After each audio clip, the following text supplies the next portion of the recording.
Hello everyone, I am Praveen Jangid और आज के इस वीडियो में बेटा हम जॉइंट हिंदू फैमिली बिजनेस के मेरिट्स और डीमेरिट्स के बारे में देखेंगे। इसमें हम ये पढ़ेंगे कि जो जॉइंट हिंदू फैमिली बिजनेस होता है ना, उसके उनके मेंबर्स को क्या क्या फायदा होता है और क्या क्या उस बिजनेस के उनको नुकसान उठाने पड़ सकते हैं। तो चलिए बेटा बिना किसी देरी के शुरू करते हैं। यदि हम फर्स्ट मेरिट की बात करें तो वो होता है बेटा effective control. Only Karta takes all the decisions regarding business.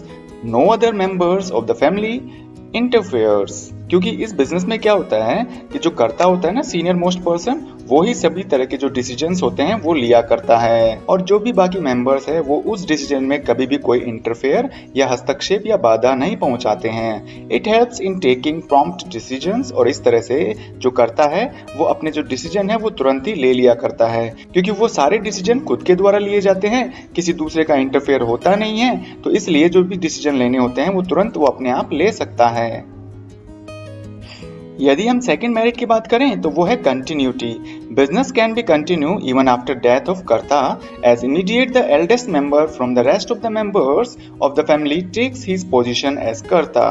क्योंकि बेटा इस बिजनेस में क्या होता है, जो इसका सर्वे सर्वा होता है, मतलब जो कर्ता होता है ना, जो सीनियर पर्सन हुआ करता है फैमिली मेंबर का, यदि उसकी डेथ भी हो जाए ना, तो उसकी डेथ के बाद में ऐसा नहीं है सोल प्रोप्राइटरशिप बिजनेस की तरह कि भाई बिजनेस बिल्कुल बंद ही हो जाएगा। कर्ता की मौत के बाद में जो बाकी बचे हुए मेंबर्स है ना, उनमें जो सबसे सीनियर मोस्ट पर्सन है वो उस कर्ता की जगह ले लेता है, मतलब बाद में वो कर्ता बन जाता है और अपने बिजनेस को कंटिन्यू चलाता रहता है।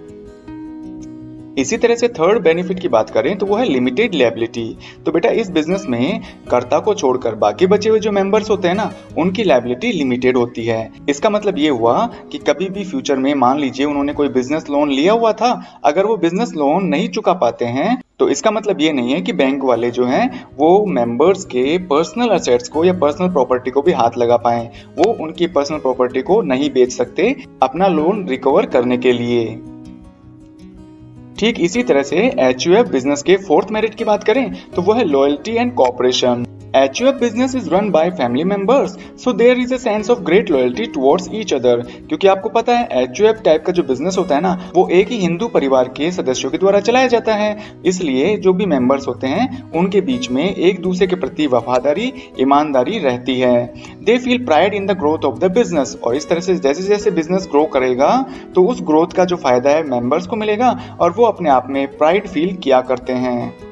तो हम ये कह सकते हैं कि इस तरह के बिजनेस में जो काम करने वाले लोग होते हैं, जो कि एक फैमिली मेंबर ही होते हैं, तो उनके बीच में एक तरह से वफादारी तथा साथ ही साथ में सहयोग की भावना, मतलब एक दूसरे की मदद करने की भावना बनी रहती है। अगर हम बात करें HUF बिजनेस के क्या नुकसान हो सकते हैं उनके फैमिली मेंबर्स को, तो पहला नुकसान तो यही है कि उनके पास में लिमिटेड रिसोर्सेज रहते हैं, क्योंकि जो भी प्रॉपर्टी, जो भी पैसा उनको मिला होता है वो उनके एंसेस्ट्रल लोगों से ही तो मिला होता है, मतलब पूर्वजों से मिली हुई संपत्ति तो उनके पास होती है। तो कहने का मतलब ये है कि उनके जो फाइनेंशियल रिसोर्सेज होते हैं ना, उनकी एंसेस्ट्रल प्रॉपर्टी तक ही लिमिटेड रहते हैं। अगर हम बात करें सेकंड लिमिटेशन के बारे में तो वो है बेटा अनलिमिटेड लायबिलिटी। द कर्ता of HUF is burden with unlimited liability. तो जो HUF बिजनेस होता है उसका जो कर्ता होता है उसकी लायबिलिटी बेटा अनलिमिटेड होती है।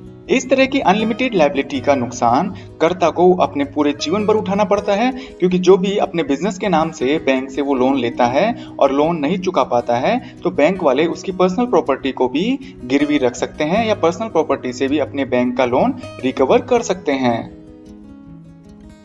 अगर हम बात करें थर्ड लिमिटेशन की तो वो है बेटा dominance of karta, because all the decisions are taken by कर्ता।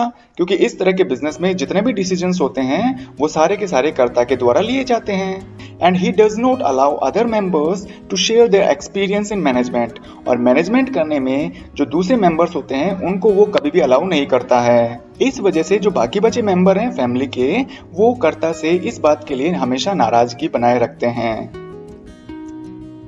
अगर हम HUF बिजनेस की लास्ट लिमिटेशन के बारे में बात करें तो वो है लिमिटेड मैनेजरियल स्किल्स।